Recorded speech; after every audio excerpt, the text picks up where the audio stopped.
Good vibes, everyone! So, I'm back! Wow! Akala mo naman talaga.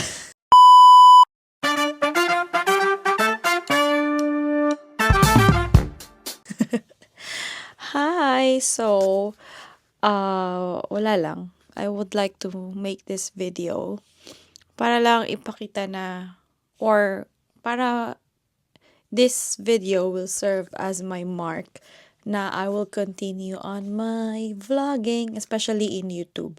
But recently, active naman ako sa TikTok. So, here's my TikTok channel. Pero, dito sa YouTube is yung last upload ko is 3 years ago. So, ang dami na nangyari 3 years ago. So, I got married, nabuntis, and nanganak. So, and ngayon nag-migrate naman sa ibang bansa. So, ang daming nangyari, kaya hindi na ako naging focus sa vlogging. But, I started uploading in YouTube year 2018.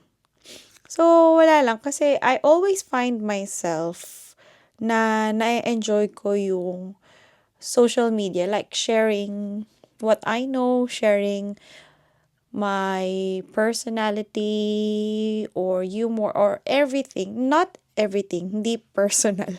But I find myself enjoying sa, yun, yung uploading sa social media or sharing random stuff sa different social media.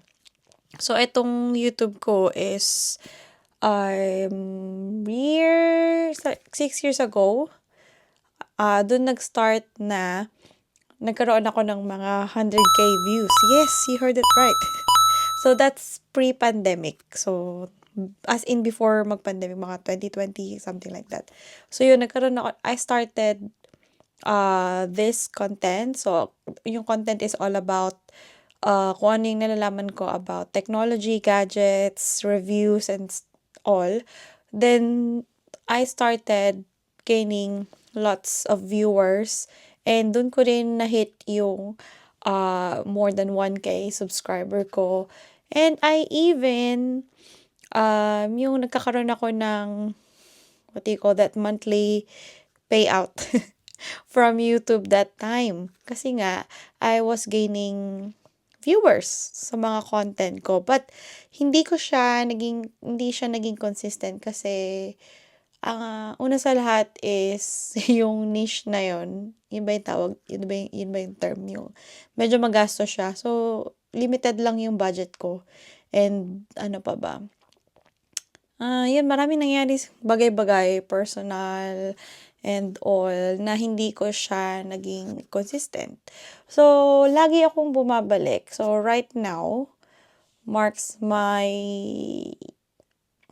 parang 8 years or mag-10 na ata years na meron ako since I put up my YouTube channel. So, always nakikita ko yung sarili ko na nag-e-enjoy yung pag nag-upload ako sa TikTok ko. Or, parang I always find myself na happy sa pag-upload ng mga content, pag-share ng kahit ano.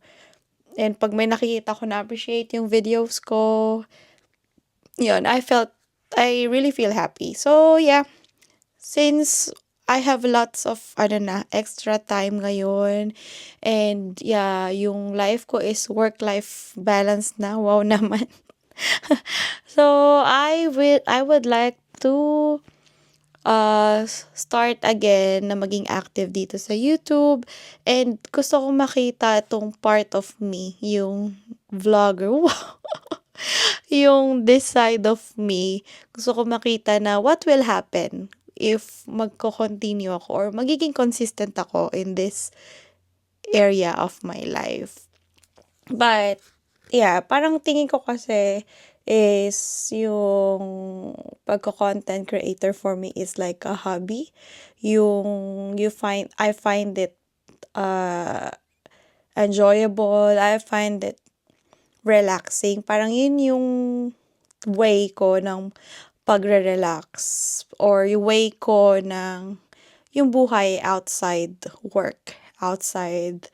Ito yung me time ko. So, yeah, I would like you to welcome back to my channel. So, dati, ang name ng channel ko ay Showmacy, because show from the word shomai, it it describes my love for shomai.